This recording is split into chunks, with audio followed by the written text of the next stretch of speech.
অগ্রিম খাজনা দিতে চাইলে এই ভিডিওটি আপনার জন্য খুবই গুরুত্বপূর্ণ।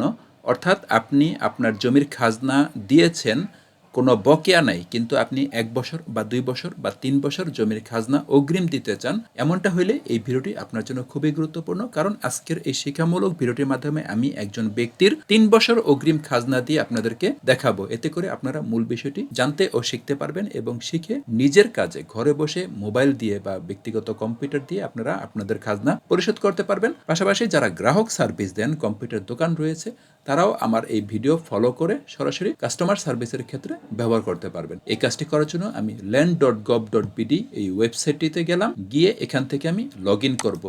লগ ইনের ক্ষেত্রে আমি যেই ব্যক্তির খাজনা দিব সেই ব্যক্তি এর আগে যেই মোবাইল নম্বর দিয়ে খাজনা দিয়েছিলেন সেই নাম্বারটিতে পাসওয়ার্ড দিয়ে লগ ইন করবো। আমি সেই নাম্বারটি এখানে দেই এবং তার পাসওয়ার্ডটি এখানে দিই। কিভাবে এই অ্যাকাউন্ট তৈরি করতে হয় সঠিক নিয়মে ভূমি মন্ত্রণালয়ের ওয়েবসাইটে অর্থাৎ নাগরিক কর্নারে কিভাবে অ্যাকাউন্ট তৈরি করতে হয় সেই বিষয়ে আমার একটি ভিডিও রয়েছে, সেটির লিঙ্ক আপনারা চাইলে আমি দিয়ে দিব। এই ভিডিও ডেসক্রিপশনেও প্রয়োজন আমি দিয়ে রাখবো। আমি লগ ইন করুন বাটনে ক্লিক করলাম, আমার লগ ইন সম্পন্ন হয়ে গেল। আমি এখান থেকে ভূমি উন্নয়ন কর এই সেকশনে যাব, ভূমি উন্নয়ন কর এটিতে ক্লিক করলাম। ক্লিক করার পর আমি সর্বপ্রথম যেটি দেখব যে তার সর্বশেষ যে ভূমি উন্নয়ন কর দেয়া রয়েছে সেটির অবস্থা আগে দেখব। আপনারা মোবাইল দিয়ে যেন কাজগুলি করতে পারেন এই জন্য আমি মোবাইল স্ক্রিন থেকে আপনাদেরকে রিয়েল সিস্টেমটি শেয়ার করতেছি। এখানে উপরে বাম পাশে যে 3 ড্যাশ রয়েছে এখানে ক্লিক করব, হোল্ডিং তালিকায় ক্লিক করব। তার যেই খাজনা তিনি দিতে চান, যেই খতিয়ানের খাজনা তিনি দিতে চান, সেই খতিয়ানটির সর্বশেষ খাজনার কি অবস্থা রয়েছে, খাজনা পরিশোধিত আছে কিনা সেটি আমরা আগে দেখি। হোল্ডিং তালিকা থেকে এখানে স্ক্রলটি লেফট রাইট করলেই, হরিজন্টাল বারটির লেফট রাইট করলে আমরা দেখতে পারবো তার খাজনাটি 2025-26 অর্থবছর পর্যন্ত পরিশোধিত আছে, অর্থাৎ তার কোনো বকেয়া নাই। এখন আমি কি করব, এখানে যে আই বাটনটি রয়েছে একটি চোখের ছবির মতো, এটিতে আমি ক্লিক করলাম। ক্লিক করার পরে এখানে লেখা আছে যে তার কোনো বকেয়া নাই, 0 টাকা, বকেয়া দাবি 0 টাকা, বকেয়া দাবির জরিমানা 0 টাকা, হাল দাবি 0 টাকা, সর্বমোট দাবি 0 টাকা, অর্থাৎ তার কোনো বকেয়াই নেই। আমরা একটু নিচে এসে অগ্রিম পেমেন্ট এলএসজি এখানে ক্লিক করব। ক্লিক করে অগ্রিম বছর 1 বছর 10 টাকা, 2 বছর 20 টাকা, 3 বছর 30 টাকা, যার যার জায়গা অনুযায়ী, যার যার জমির পরিমাণ, বাড়ি ধরন অনুযায়ী এই টাকা কম বেশি হয়। যাই হোক, এই ব্যক্তির প্রতি বছর 10 টাকা, তিনি 3 বছর খাজনা দিবেন। আমি 3 বছর সিলেক্ট করলাম, 30 টাকা। ই পেমেন্ট করুন এখানে ক্লিক করলাম। কয়েক সেকেন্ডের মধ্যে আমরা পেমেন্ট গেটওয়েতে চলে যাব। অনেক সময় আপনারা পেমেন্টের মাধ্যম যে নির্বাচন করবেন, যে উপায়, নগদ, রকেট, ওটিসি, এ চালান, বিকাশ, এ চালান, এগুলা, এই ছবিগুলা অর্থাৎ এই সুইচগুলা, এই মেনুগুলা যদি না পান তাহলে কি করবেন, জুম ইন আউট করবেন।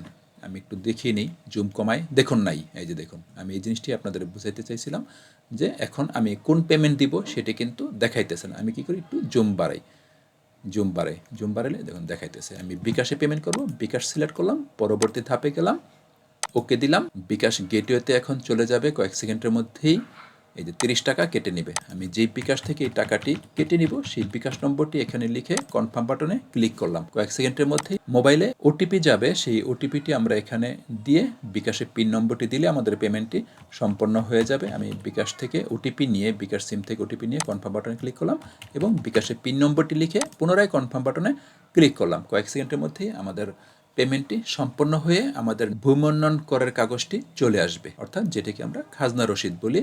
দেখুন আমাদের পেমেন্টটি সম্পন্ন হয়ে গেল, আমরা খাজনা রসিদটি পেয়ে গেলাম এখানে 2028-29। একটু খেয়াল করুন বিষয়টি, এখন আমরা 26 সালে আছি, এখানে 28-29 আসলো, 28-29 অর্থ বছর, অর্থাৎ এখানে এমনও চাইলে দিতে পারতো যে 27 থেকে 29, 27, 28, 29, এটা দিলে হয়তো সুন্দর হয়তো বোঝা যাইতো যে 3 বছরের। এখানে সর্বশেষ অর্থ বছরের নামটি এখানে আসে, এটাই আপনাকে বুঝতে হবে যে এমনটাই আসে যে সর্বশেষ অর্থ বছর পর্যন্ত আপনার এটি পরিশোধ, এটাই বোঝানো হয়েছে। এবং কত তারিখে আপনি এই খাজনার চেকটি কাটলেন সেই তারিখটি এখানে থাকবে। আজকে 7 এপ্রিল, আজকে আমরা খাজনার চেকটি কাটলাম, এই জন্য আজকের তারিখ। এবং খাজনার পরিশোধ হলো 28-29 সাল ইংরেজি অর্থ বছর। এখন থেকে কিন্তু আর বাংলা হিসাব হবে না, বাংলা হিসাব করলে আপনারা হিসাব মিলাইতে পারবেন না। আর এখানে যেই পরিশোধিত রসিদ এটি আমরা প্রিন্ট বাটনের উপরে প্রিন্ট বাটন রয়েছে, প্রিন্ট বাটনে ক্লিক করে আমরা এটি প্রিন্ট করে নেব। সেভ এস পিডিএফ আমরা চাইলে সেভ করে রাখতে পারবো, অথবা আমরা এখান থেকে প্রিন্টার সিলেক্ট করে সরাসরি প্রিন্ট করে সংগ্রহ করে নিতে পারবো। আশা করি আপনারা মূল বিষয়টি বুঝতে পেরেছেন যে কিভাবে অগ্রিম খাজনা দিতে হয় এবং শর্ত কি, আপনাকে অবশ্যই পুরনো বকেয়া পরিশোধ থাকতে হবে। যাদের এখনও পরিশোধ নাই তারা কি করবেন, আগে পুরনো বকেয়া পরিশোধ করবেন, তারপরে আপনারা অগ্রিম কাটবেন। ইনস্ট্যান্ট একসাথে আপনারা বকেয়া সহ অগ্রিম কাটতে পারবেন না। দুইটি চেক পাবেন, একটি চেক আপনি পুরনো বকেয়া পরিশোধ করবেন এবং দ্বিতীয়বার আপনি আবার প্রবেশ করবেন খাজনা কাটার জন্য, আপনি অগ্রিম দিতে পারবেন। আশা করি আপনারা মূল বিষয়টি বুঝতে পেরেছেন। ভিডিওটি ভালো লাগলে অবশ্যই লাইক দিবেন, শেয়ার করে অন্যদের দেখার সুযোগ করে দিবেন।